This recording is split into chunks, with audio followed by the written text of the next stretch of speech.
En Afrique, le logement demeure un casse-tête pour les dirigeants et les populations. C'est le moins qu'on puisse dire tant les taudis, les bidonvilles et autres logements indécents sont légion dans de nombreuses villes africaines. La complexité des politiques d'habitat reste un enjeu primordial, d'où la tenue d'une rencontre qui a regroupé plus d'une dizaine de pays à Abidjan.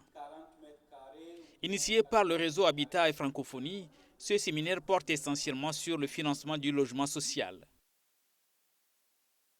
Les enjeux sont de taille parce que le logement qu'on avait classé au second rang après les indépendances, aussi bien au niveau des plans de développement approuvés par les bailleurs de fonds que les États, ressurgit comme une priorité publique parce qu'on s'est aperçu qu'il est au cœur du développement. Donc, tous les chefs d'État, lorsque vous observez les plans de gouvernement, les plans de développement, ont inscrit le logement au rang des priorités à travers de vastes programmes qui sont initiés par-ci et là. En Côte d'Ivoire en particulier, le chef de l'État, le président Alassane Dramane Ouattara, au cours de son premier mandat, a lancé une première opération de 60 000 logements. Et après, il a déclaré récemment qu'il fallait en moyenne 50 000 logements par an. Rendre opérationnelle et pérenne la mobilisation financière a été l'une des propositions phares de ce séminaire. Doudou Ka est venu du Sénégal avec dans ses bagages l'expérience du fonds de garantie de logement social mis en place dans son pays. Nous avons mis en place récemment au Sénégal un fonds de garantie pour l'accès au logement social et un fonds de garantie au logement. Donc c'est dans ce cadre-là que nous sommes aujourd'hui ici pour échanger avec les différents partenaires, les différents collègues du réseau Habitat francophone.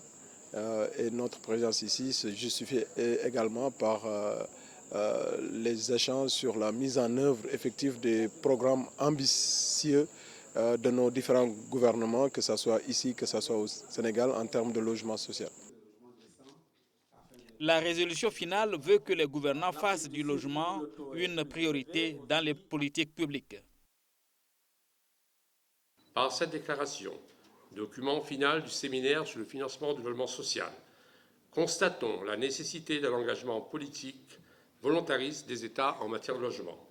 Réaffirmons que la mobilisation des ressources financières et de leur utilisation efficiente à destination du logement social soit la condition sine qua non au développement de l'habitat. Relevons que la mobilisation des ressources n'est possible que dans la mesure où les organismes se trouvent en situation de se procurer du capital long et d'en réduire le coût. Résolution 1.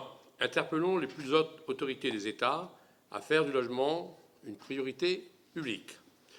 2. Demandons que la part du budget des États de l'espace UEMOA et CEMAC affectée au programme d'habitat soit de 20 à 40% du PIB.